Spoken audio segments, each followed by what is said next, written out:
Good morning, students. Welcome back to your classes. Today we are going to start our second unit syllabus of English 1 with chapter number 10 at page number 50 of your English grammar books, and the name of the chapter is Articles.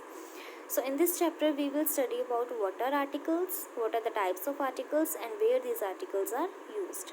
So first of all, what are articles? The words a or an and the are called articles. Clear? Three words we have: a, an and the, and these words are called articles. Clear? From these three words, the is known as the definite article and a or an are the indefinite article. Clear? So why the is called definite article? The word the points out some particular person or thing. Means the कहाँ पे use होता है? जहाँ पे हम कोई particular person या thing की बात करते हैं. ठीक है, जब पर्टिकुलर पर्सन या थिंग को पॉइंट आउट करा जाता है तो उसके साथ क्या यूज़ होता है? The. So it is known as the definite article because it defines something particular. Clear? Next we have is a or an. The word a or an leaves indefinite the person or thing spoken of. It means anything when it is spoken of indefinitely. Particularly बात नहीं करते तो वहाँ पे हम क्या use करते हैं? a और an. Clear? Look at the examples. He wants a dictionary. He wants the dictionary. Here a means any dictionary, कोई भी dictionary. ठीक है? He wants the dictionary. It means some particular dictionary. Clear? This is the difference of definite and indefinite article. Next we have is use of a or an. We use indefinite article a before those words that begin with a consonant sound. You all know about vowels and consonant.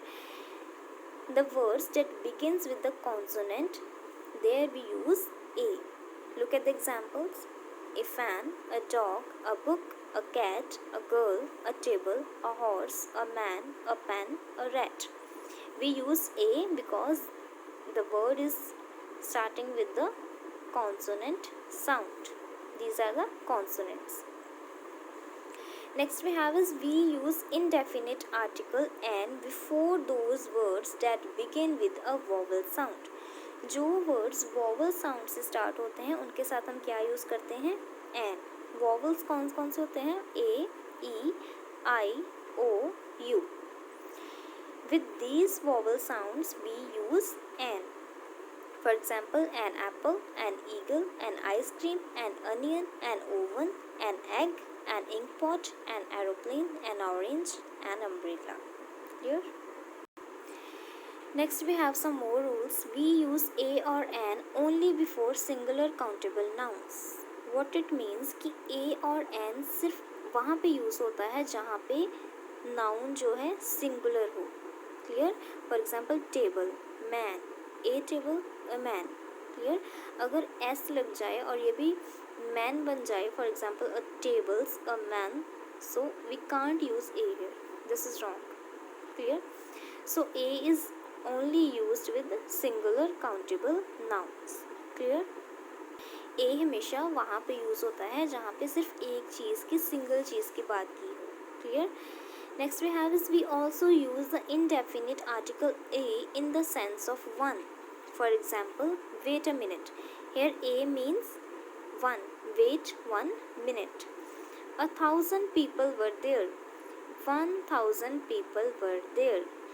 a कैसे use हो रहा है? कौन सी sense में use किया जा रहा है? वन की सेंस में. Clear? Next we have is use of definite article. The definite article कौन सा था? द कहाँ पे यूज़ करते हैं? The is used with the names of reverse. Names of reverse. अब आपको फर्स्ट टर्म के एग्जाम में क्वेश्चन आया था, रिवर डैश आर्टिकल यूज़ करना था, तो स्टूडेंट्स ने क्या लिखा यहाँ पे? The river. This is wrong. Why? Because river का नेम मेंशन नहीं था, कोई पर्टिकुलर चीज़ की बात, पर्टिकुलर रिवर की बात नहीं थी की, तो यहाँ पे क्या आना था? A river. एक ही रिवर की बात थी, सिंगुलर नाउन था, तो क्या लगना था यहाँ पे? A. Clear? For example, the कहाँ पे आता है? The Ganga, the Yamuna, the Nile. Particular rivers का नेम मेंशन हो तो क्या आता है? The. Clear? With the names of oceans and seas, the Pacific Ocean, the Black Sea, the Caspian Sea. With the names of mountain ranges, the Himalayas, the Alps, the Andes. With the names of historical monuments, the Taj Mahal, the Red Fort. With the names of certain books, the Bible, the Ramayana. With the names of things being the only ones of their kind, the universe, the sun, the earth. ऐसी चीज़ें जो particular हों, special हों, clear, famous हों, या फिर ऐसी चीज़ें that are the only ones of their kind. For example universe, universe एक ही है और कोई यूनिवर्स नहीं है, ठीक है। द सन, सन भी एक ही है। सो इनके साथ भी हम क्या लगाते हैं? The, because we are talking particularly. Clear? एक और क्वेश्चन आपको आया था, फ्रेंड। यहाँ पे भी स्टूडेंट्स ने लिखा the friend, that was also wrong. The वहाँ पे लगता है जहाँ पे हम किसी पर्टिकुलर चीज़ की बात करते हैं। यहाँ पे फ्रेंड का नेम मेंशन नहीं था, सिंगुलर था, तो क्या आना था? ए friend. Clear? So this was all about your chapter articles. इसमें हमने आज क्या स्टडी किया? द वर्ड्स ए और an and the are called articles. 3 articles होते हैं, a, an and the. The होता है डेफिनेट आर्टिकल, ए और एन होते हैं इनडेफिनेट आर्टिकल। द हम कहाँ पे यूज़ करते हैं? जहाँ पे हम किसी पर्टिकुलर चीज़ की बात कर रहे हों। ए हम वहाँ पे यूज़ करते हैं जहाँ पे सिंगुलर चीज़ हो और कॉन्सोनेंट से वर्ड स्टार्ट हो रहा हो, ठीक है। A N indefinite articles and an is used with the vowel sound. कोई भी वर्ड जो वॉवल से स्टार्ट हो रहा हो या वॉवल के साउंड से स्टार्ट हो रहा हो, वहाँ पे हम क्या यूज़ करते हैं? An. So this was all about your chapter. Hope you are clear with this. If you find any difficulty you can consult with me. Thank you so much.